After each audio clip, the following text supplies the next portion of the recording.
속보입니다. 긴급 속보 전달을 위해 성재준 국장을 연결합니다. 반갑습니다. 송재준입니다. 현재 민주당의 공천을 둘러싼 파열음이 계속해가지고 이어지고 있다는 거 알고 계실 텐데요.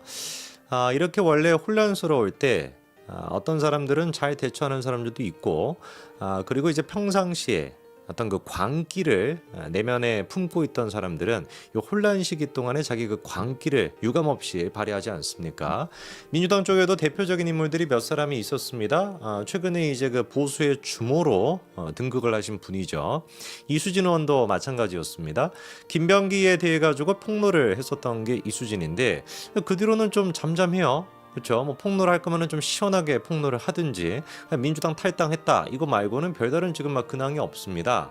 이수진 같은 경우는 뭐 이낙연의 새로운 미래 그쪽으로 합류하는 거 아니냐 뭐 이런 전망도 있었습니다만 그것도 좀 쉽지가 않죠. 과거에 그 이수진이가 이낙연에 대해서 뭐 저격했던 적도 있거든요. 이수진이 애당초 그 국회의원이 될 수 있었던 발판이 뭐였습니까?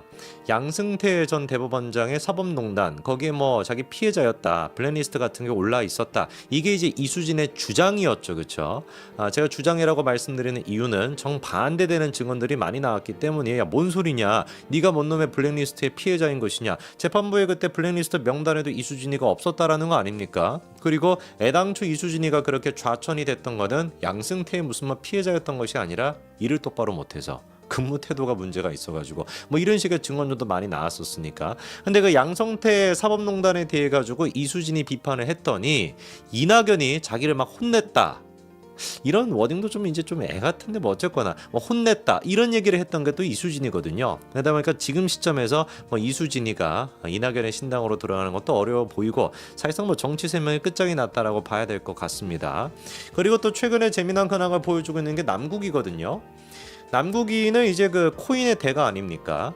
원래 저희가 그래서 예상이 됐던 거는 남국이가 민주당으로 돌아오지 않을까, 민주당으로 복당을 해가지고 총선에서 나가지 않을까, 그 정도 뻔뻔함이 있었던 사람이고 지금도 있는 사람이니까. 남국이 같은 경우는 어떻게 된 것인지 다음 총선을 일단 포기한 것 같아요. 지금 뭐 공천도 다 정해진 상태다 보니까 남국에 뭐 나갈 수도 없는 상태이고, 대신에 이제 그 가장 최근에 보였던 근황은 그 택시 운전사라고 하는 그 광주 5.18을 배경으로 한 영화, 송강호 씨 나왔던 거 아시죠? 그렇죠? 그 택시 운전사 얼굴에다가 송강호 씨 얼굴을 이제 잘라내고 이재명 얼굴을 합성을 시켜가지고 민생 운전사 뭐 이런 거를 합성해가지고 올리고 뭐 이러고 있던데 참 딱하죠. 그렇죠? 우리 남국이 같은 경우는 사실은 뭐 정치를 안 해도 되잖아요. 이미 뭐 코인으로 돈 많이 버셨는데 나중에 뭐 남국의 코인 교실 뭐 이런 거 학원이라도 열든지 유튜브 채널 같은 것만 열어도 뭐 슈퍼챗이 뭐 쏟아질 것 같은데 그런 거 그냥 하면서 먹고 사세요. 정치에 대한 미련은 버리시고. 사실 뭐 이렇게 민생 운전사다 뭐다라는 것까지 올리면서 이재명에 대해 가지고 계속 러브콜을 보내고 나중에 이제 그 또 4년 뒤에 총선을 노리는 것 같은데 참 꿈도 야무지다라는 생각이 듭니다. 그 4년 뒤에는 우리 남국이가 국회의원이 되는 것보다도 이재명이가 구속이 되어 있을 테니까 모르죠. 뭐 그 구속되는 거에 같이 따라가겠다라면 또 모르고. 그리고 이제 눈에 띄는 게 안민석이라는 사람인데, 안민석이가 이번에 이제 그 컷오프가 됐죠. 그거를 두고서 여러 가지 해석이 있었습니다.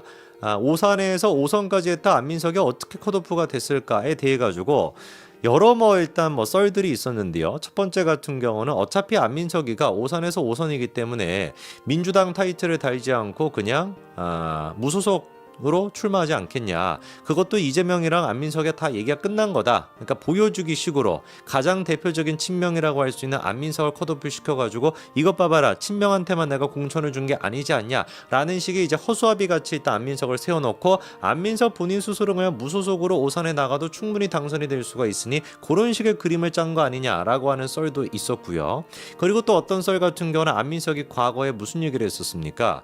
불륜, 사기, 음주 이런 식의 전과가 있는 사람은 총선에 나서서는 안 된다. 뭐 이런 얘기를 해가지고 그것 때문에 이재명한테 밉보여가지고 이번에 컷오프가 됐다. 뭐 여러 가지 썰이 있었습니다만 제가 생각하기에 가장 유력한 썰은 뭡니까? 안민석이 평상시 성격, 그 아나무인적인 성격. 청문회에서도 그때 그 테니스 협회에 그 관련된 사람 나와가지고 듣보잡이라고 하는 얘기를 공식 석상에서 하는 얘기가 했던 사람이 안민석이거든요. 듣보잡이 뭐예요? 듣도 보지 못한 잡놈이란 뜻입니다. 잡놈이라는 말까지도 공식 석상에서 하는 게 안민석인데 비공식적인 석상에서 어떤 모습을 보였을까? 오산에서 오선이라고 한다면은 경기도지사가 눈에 뵐까요? 성남시장이 눈에 뵐까요? 제가 보기엔 그렇지 않을 것 같거든요. 그래서 이재명이가 경기도지사였을 당시 안민석, 경기도 내에 있는 이제 그 안민석의 오산이 있으니까 뭔가 두 사람 사이에 접촉이 있기는 있었을 텐데 오산에서 오선이나 했던 내가 중진이야라고 하는 어깨뽕이 이렇게나 올라가 있던 안민석이가 과연 이재명이를 어떻게 대했을까? 사뭇 그 장면이 제가 상상이 된다라는 겁니다.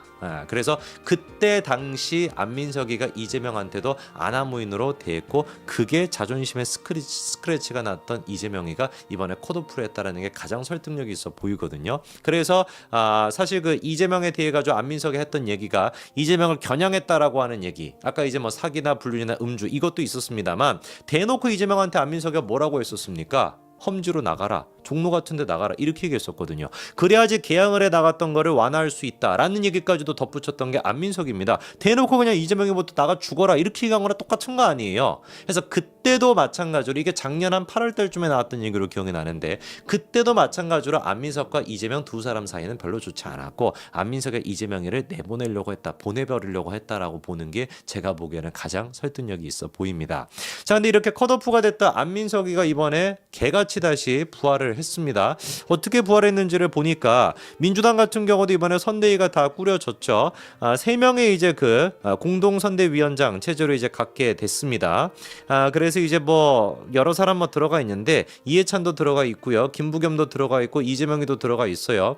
김부겸 같은 경우는 처음에는 뭐 여러 가지 조건도 얘기하고 지금도 마찬가지로 조건을 얘기하고 있습니다만 뭐가 됐든지 간에 일단 이재명이랑 같이 공동 선대위원장을 맡게 됐다라는 것만으로도 민주당 내부적으로 친문 세력들의 반발이나 비명계 쪽의 반발을 보여주기식이라도 일단 어느 정도 정리가 될 거라고 봐야 될 것 같아요. 그래서 김부겸이가 대놓고 하는 얘기가 오늘 이후 공천을 받으신 분들이나 공천 기회를 받지 못한 분들을 잘 위로하고 그들과 좋은 미래를 만들기 위해 노력해야 된다라고 약간 좀 김부겸이가 이재명한테 수그리는 모양새를 보여주고 있습니다.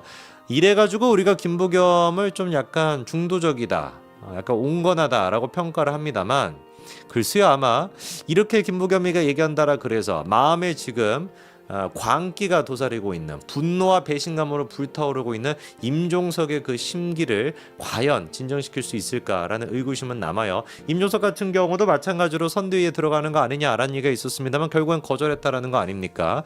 그러니까 임종석이가 8월달 전당대회 뭔가를 아직까지도 노리고 있을 겁니다. 누구보다도 민주당이 이번 총선에서 망하기를 바라고 있을 거예요.